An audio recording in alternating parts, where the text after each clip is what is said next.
যাৰ ঘৰত কাঠে বাঁহে আছে সিহঁতেও পকাঘৰতে বনাব নোৱাৰে বুলি নকওঁ, কিন্তু নোৱাৰিব পাৰে। কিন্তু এজোপা বাঁহ নথকা মানুহেও নিজৰ কৰ্মৰ বলত ডাঙৰ ডাঙৰ ঘৰ বনাই দিব পাৰে। বান্ধৱীসকল নমস্কাৰ, সকলোকে শুভেচ্ছা জনাইছো।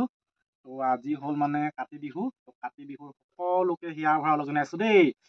কাতি বিহু মানে কঙালী, তথাপিও মানে বিহু বুলি পালন কৰিবলৈ নাজানো। তো সকলোৱে কাতি বিহু ধুনীয়াকে ভাত সাজৰ খাওক তাকে কামনা কৰিছো। তো ময়ো কামৰ পৰা আহিলো, তো সময়ত কামৰ পৰা আহিছো, গা পা ধুলো। তো এতিয়া মানে গধূলি ভাত সাজ খাবলৈ লৈছিলো। তো মানে ভাবিছিলো গাহৰি মাংস আনিম বুলি, কিন্তু গাহৰি মাংস বহুত দাম হৈ আছে, 460 টকা কিলো। তো আনিলো আৰু বেলেগ দিনা খাব লাগিব। তো ব্ৰইলাৰ মাংসকে লৈ আহিছিলো 200 টকা। তো এইফালে আজি মানে সেয়া এনেকৈ ব্ৰইলাৰ মাংসৰ লগতে বিলাহী দি বনাইছো, আৰু এইফালে চালাড বিলাহীৰ লগত আছে। তো মোৰ আকৌ ফেভাৰেট বস্তুটো হয় থাকিব দেই, ভেদাইলতা ধুনীয়াকৈ চাটনি বনাইছো তাৰ লগত। তো ভেদাইলতা মানে মই বহুত খাওঁ। তো আপোনালোকে ভেদাইলতা খাই ভাল পায় নে নাপায় কমেণ্ট কৰি জনাবচোন। তো যি কি নহয় বন্ধু বান্ধৱীসকল, এতিয়া গধূলি ভাত সাজ খাই লওঁ। তো আপোনালোকে নাই খোৱা যদি খাই গৈ ল'ব। তো মানে কাতি বিহু কিয় নহয় জানো। তো মানে এতিয়া সকলোৱে কি বুলি কয়, মানে সকলোৱে নহয় মানে প্ৰায় কিছু মানুহৰ বুলি ক'ব লাগিব, প্ৰায় ভঁৰাল খালী হৈ থাকে নহয় জানো। তো আৰু আচলতে এটা কথা দেই, আগৰ দিন নাই আৰু ভঁৰাল খালী নাখালীটো মতলব নাই। ধনীজনেও যেনেকৈ খায় আজিকালি দুখীয়াজনেও তাতকৈ ভালকৈ খায়।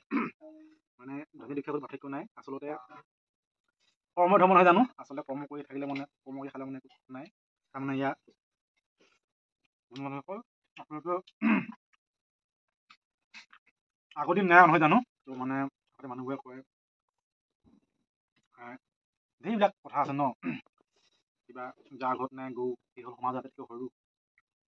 সেইবোৰ 1900 কিমান চনতে আছিলে সেইবোৰ। আজিকালি গৰু নহ'লেও খেতি হয়, আজিকালি গৰু নহ'লেও খেতি হয়। আচলতে মানে লাখো বস্তু নাছিলে সেইবিলাক আগতে।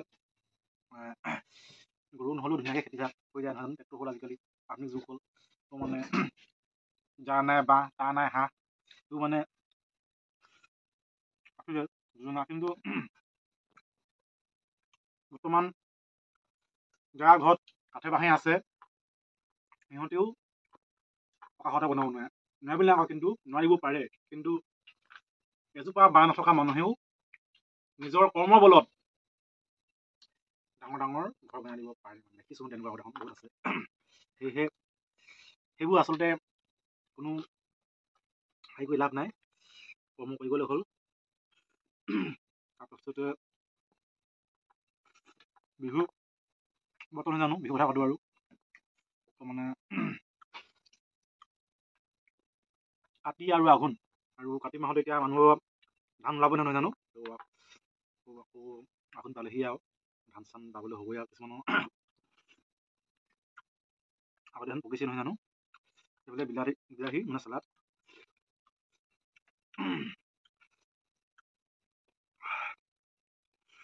ধুনীয়া হৈছে, বিলাহী বুটা মাংস।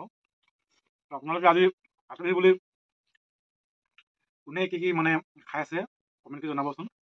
তো এয়াই আৰু কিন্তু দেখুৱাই থাকিম, এতিয়া দেখুৱাইছোঁ নাজানো। তো এতিয়া ভাতকেইটা খাই লওঁ এনেকৈ, আমাৰ যেনেকৈ খাইছোঁ আৰু ব্ৰইলাৰ মাংসৰ লগতে। তো আপোনালোকেও আজি মানে কি কি খালে বিহু বুলি কমেণ্ট কৰি জনাব।